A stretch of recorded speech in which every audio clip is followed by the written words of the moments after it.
sports coverage of the National Football League brings us to First Energy Stadium in Cleveland, Ohio. The folks here in Cleveland, even though all the down years, have never stopped supporting their hometown guys, and we got evidence of that a moment ago as the Browns made their entrance. They are ready to do battle with the Philadelphia Eagles. It's 3-0 versus 2-1, a good early season battle as we're underway in Week 4. And here comes a return from just beyond the goal line. And he'll wind up getting a couple extra yards here for his trouble and bringing it out of the end zone as he's down at the 27. At their own 27-yard line.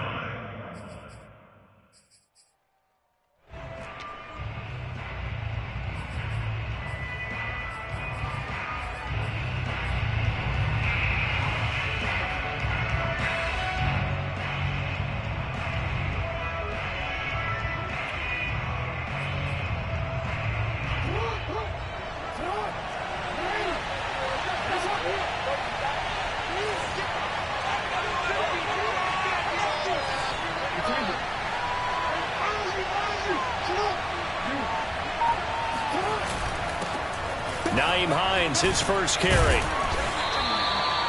That one good for 10 yards. And that'll bring up a second and just about a few inches here.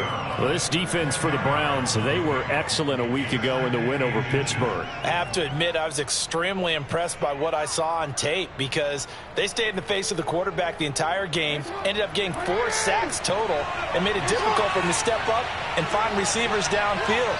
Also made it hard for him to escape the pocket and run. Here's Hines. Second and inches is oftentimes an invitation for an offense coordinator to take a big shot downfield because he feels like he can come back on third down and pick up the first down. But sometimes you just don't want to break tendency. Stay with what you are, stay with who you know, and go get the first down. That's exactly what they did.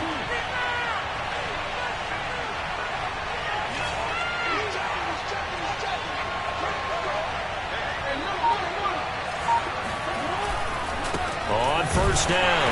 It's Hines. And that play went nowhere. Losing yardage. It'll be back at the 36. He'll lose a yard there, and it's 2nd and 11.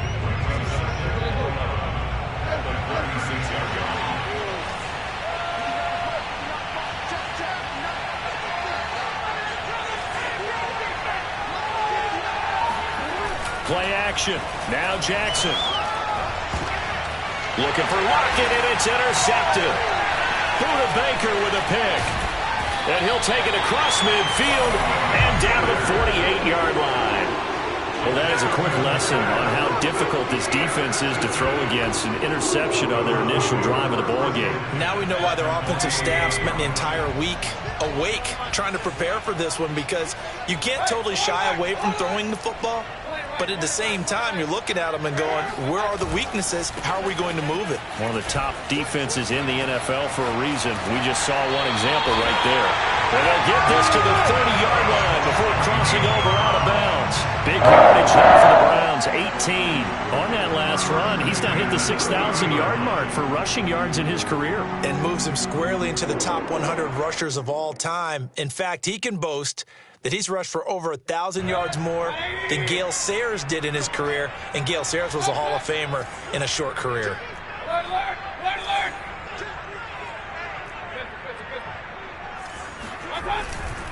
A run for Nick Chubb, and he is going to lose yardage here. 2 yards the loss, 2nd and 12. Nice play right there to stop him behind the line, but I want to see how this defense continues to play him here in the first half. Yeah, we know, you know better than I, he has the ability to take over a game, so what do you do? Yeah, I think you have to make sure that you bottle him in at varying levels, because if you crowd everyone to the line of scrimmage, if he breaks through, it's nothing but room to run. Eluding the pressure right. And he overshot him there. It's out of bounds, incomplete. Well, you know, this club, there were some reports earlier in the week, and most have heard this by now, the so-called unnamed sources that were saying all is not rosy in that locker room. There's whispers that 1 or 2 guys, CD, have kind of had enough of how things are going and have been going. How would you handle that as a coach? Well, you and I both know all the coaches that we've dealt with and come in contact with. They'd love to get their hands on those unnamed sources, wouldn't they? But they know that that's not possible, so I think they've got to go in there and make sure that this isn't a distraction. They also know that once the grumbling starts, it becomes a slippery slope and it's hard to stop the fall. But I think you need to sit some guys down and say, hey, look, we're still hoping to be a playoff team this year. We need you guys to be bought in with what we're doing. Come on, let's get on board.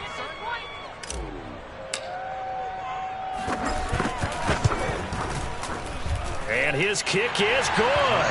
And the Browns are out to a 3-0 lead.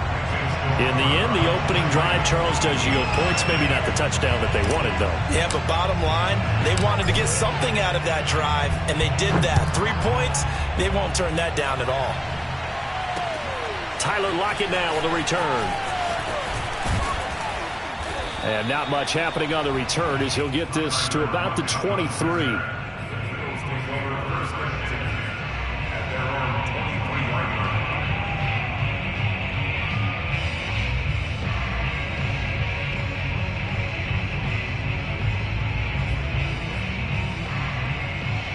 The Eagles offense set to begin their next drive.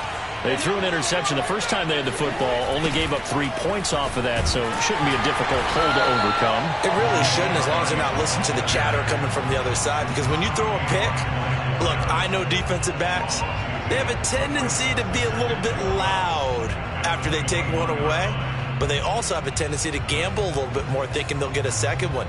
Maybe they can take advantage of that with some double moves. So the opening play of the drive goes backwards. Now they'll come up on 2nd and 12.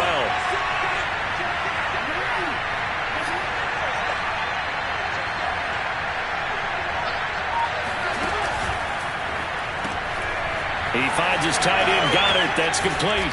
And he's taken down, but able to slip across the 35. 17 yards and a first down for Philly. You don't always expect tight ends to be big in terms of run after the catch, but after that play, he joins a growing band of players that's putting that stereotype right on its ear. Jackson on first down. The pass underneath. Here's Hines with it. And this winds up a pickup of 2, maybe 2.5 to about the 39. Charles, Thursday night game, I think a lot of teams probably say shrink the playbook somewhat. Is that correct? I think you're right about that because you just don't have the amount of time that you have in a normal week to put in a full playbook. So, as you said, you shrink the playbook, pick out the plays that work best for you. You know what else you're looking for? What's that? Who are the freshest guys coming off the last game to play on a Thursday night? Guys have a little extra pep in their step. You go to them early and often. Give him 3 on the run there. Now they're looking at a 3rd and about 5.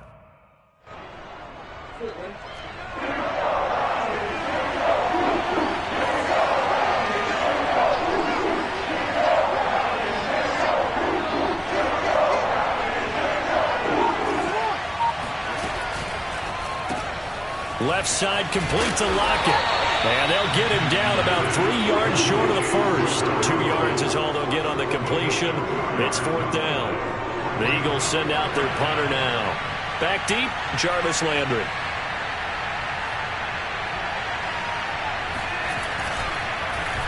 And this is away, and I don't think Landry will get a chance to return here. And this will do the job nicely, as that'll be out of bounds just inside the 10-yard line.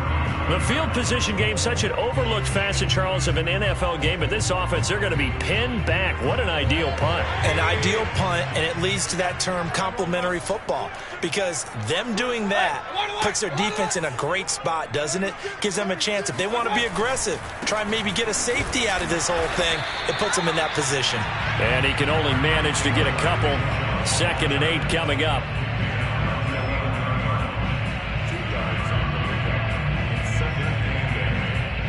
3-0 after 1 on EA Sports. The last run good for 2. Here's 2nd and 8.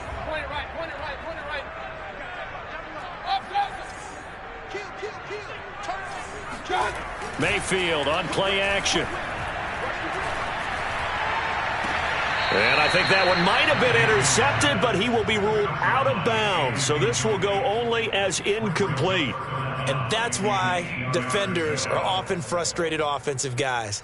Actually made the catch, looked good doing it, but couldn't get his feet down in order to finish off the takeaway. So the failure to connect on second down, that leaves them staring up here at a 3rd and 8.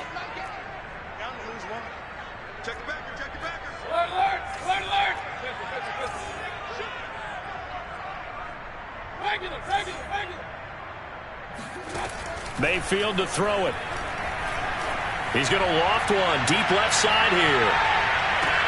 Well, this is taken in. It's complete. And all the way down to the 26. Every defensive staff harps on limiting explosive plays. Job not so well done there. Yeah, they talk about it all the time. A lot harder to stop, though, isn't it? And when you think of an explosive play, most offensive staffs define them as passes of 20 or more yards and runs of 15 or more yards. They went zooming past that number there.